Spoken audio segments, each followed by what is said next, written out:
we all have various sections of our journey. It's not just one aspect. So as time goes on and everybody signs up for their Jesus journeys and everything like that, you'll be signing up more than once. Like, we'll do one round, everybody does and then we'll do another round, and you'll hear another part of what my Jesus journey is, and my journey with faith. So just wanted to let you know that you're not getting it all today. You're getting a portion of it, but a good portion of it. So anyway, I was kind of hemming and hawing what aspect of my journey I wanted to share with you all, and I think I really want to share um, how I've gone from someone who really um, lived out of a place from PTSD and trauma into a place of faith, and that place of faith, like I said before, only came about 5 years ago when I really turned my life over to the Lord. And interestingly enough, that didn't mean I didn't have faith or believe before that, because I did, if you can kind of get the gist of that. So I was born into an Irish Catholic family, with a whole history of Christianity. We all the sacraments I received. I went to private school, Christian school, and my parents were raised that way too. They had gone to Christian school. They had, their parents. It's like a long history, ancestry of Christianity in my family. And I got to say, it's the family part of it is probably what really kept my heart open to the Lord, because both my parents were just so loving with their expression of their faith. They were just so gentle and loving, and they had their trials and tribulations. My father had severe mental illness throughout his life, and I even went 10 years without even seeing my dad at one point. That'll be another testimony.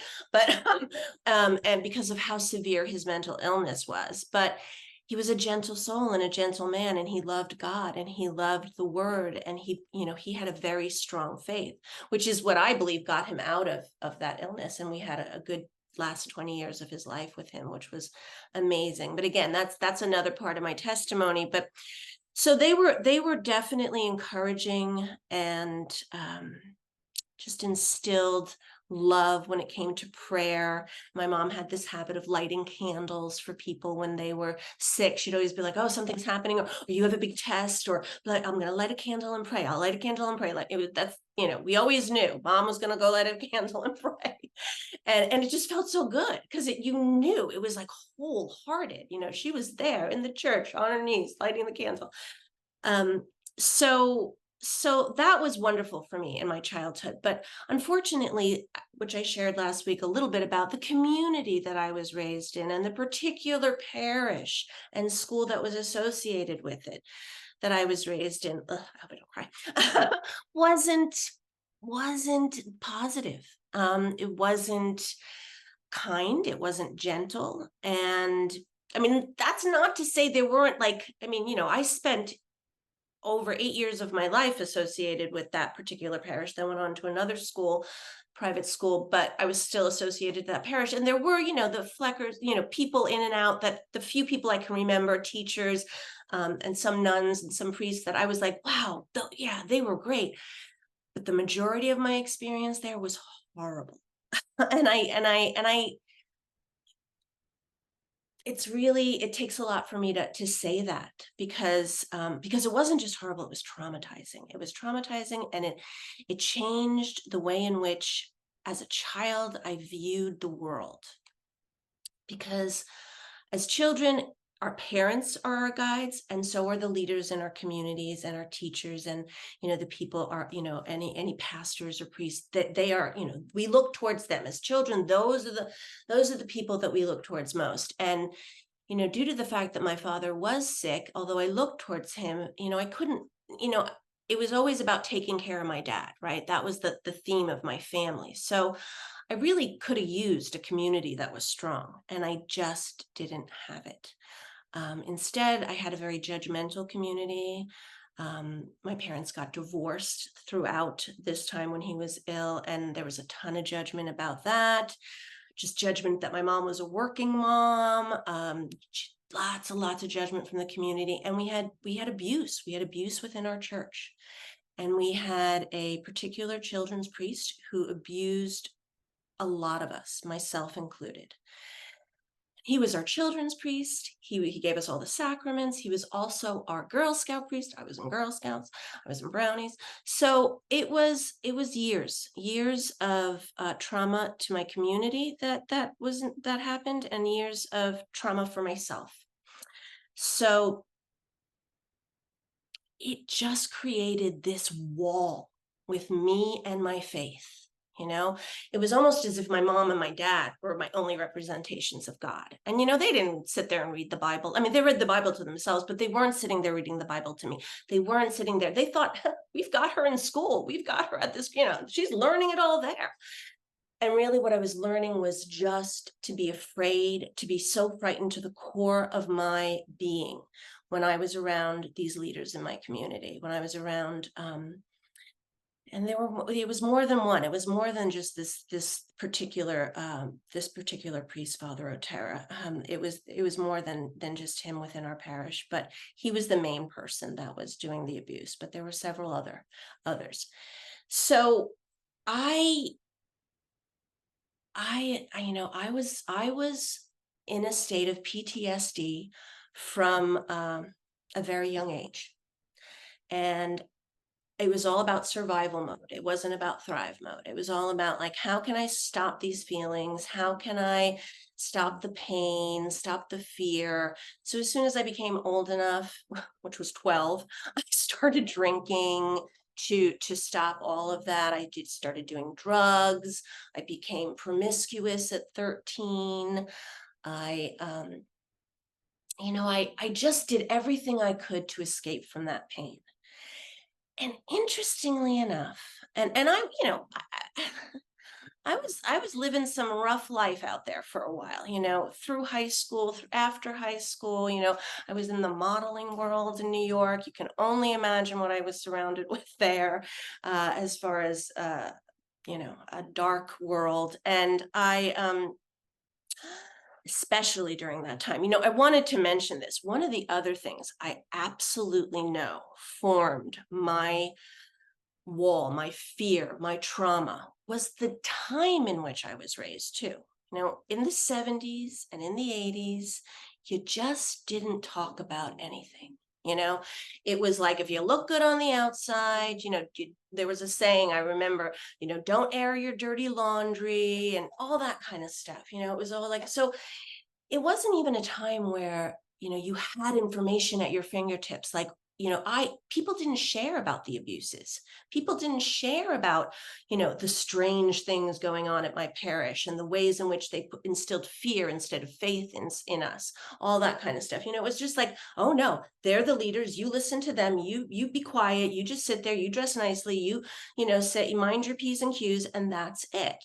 So I believe that besides having this particular community that was very detrimental to my peace and my faith, it was also the time in which I was raised. There just wasn't a lot of awareness. There just really, I remember once coming home and telling my mother that there was this weird guy hanging out outside of the school, and she just kind of ignored me. And he was in my neighborhood. I never had to personally encounter him, but he always kind of scared me. And then I remember, I don't know, maybe a year later or something, telling her the same thing with my sister. And they were both like, oh, you always see weird people. Like, oh, what are you talking about? Like, nobody, like, they just ignored it. Whereas if this, in this day and age, if my child came to me and said, there was some weird guy outside my school, well, I would be on it. So would the other parents, so would the school itself, because it's just a different time. So I did everything I could to escape my feelings, my fears, my trauma. And eventually I actually got sober, though, because I realized it wasn't helping to, my life was going nowhere. By the time I was 23, I was like, okay, this is just this vicious cycle of trying to subdue this pain. I don't feel like I'm evolving. I don't feel like I'm going anywhere. And that was okay. And that kind of helped a bit, but it wasn't the answer that was going to fill that void. It just wasn't. And so, but it was good. It was better than being, drunk and using drugs and promiscuous all the time. But I still wasn't quite on the path that I needed to be in. And fast forward, I meet my ex. We have 2 children together. He is a rock and roll dude with, that lifestyle personified. I was like pregnant on tour kind of thing. That was, but I was sober, so I thought everything's good, everything's great, and I had my 2 children with him. We ended up separating 11 years ago. We were together almost 12 years, separated 11 years ago. And due to his using and me not wanting the children to be around that and so forth. And I had, all along since I got sober, I had this like faith, and I did all these like new age things and stuff, like, and, studied Buddhism and, transcendental meditation. I mean, the list just goes on and the books go on, and it was all like, okay. And some of it was very informative. And I'm not going to say that it wasn't that, but it wasn't what was missing for me. And then, life was just going on. And as I told you guys last week, 5 years ago, it was like the ceiling just collapsed on my life. I was diagnosed with breast cancer. I was in a very difficult position with my ex at the time because he was using, and I wouldn't let him drive my children or be around my children unless there was somebody there. So we were back and forth in the courts. My sister had a nervous breakdown, and I literally packed her up to come live with me. And I just, nothing, like all the books on my bookshelves, all the AA meetings that I was going to, nothing was helping. But my best friend and one of the dearest people in my life just kept calling me every day and reaching out to me and praying with me. And we have some other friends, Clarissa, Courtney, they were doing the same. And it was just like, and it just, all of a sudden one day, China just said, I've been telling you for a while, but I'm serious. You got to listen to this guy, Timothy Keller. And this is very much relates to what you were sharing, Liz, too. The first sermon I listened to about from him was about an intimate personal relationship with God. And he said it in the most uplifting, kind, gentle way. And I had grown up, and those words, intimate, personal, that was something I feared because of what happened in my childhood. But all of a sudden, Timothy's telling me no. And I call up China. I'm like, I can have a personal relationship with God. Like, and she's like, heck yeah, of course you can, girl, come on, and all of a sudden everything changed. And I started reading the Bible, and it was as if it was the first time I ever picked it up. It is still, I'm brought to tears when I pick up the Bible today, because I don't read it the same way as I did before I was saved in that way. I just don't. And I was able to face a lot of my traumas. By the way, I never told anyone about what happened to me as a child until Healin.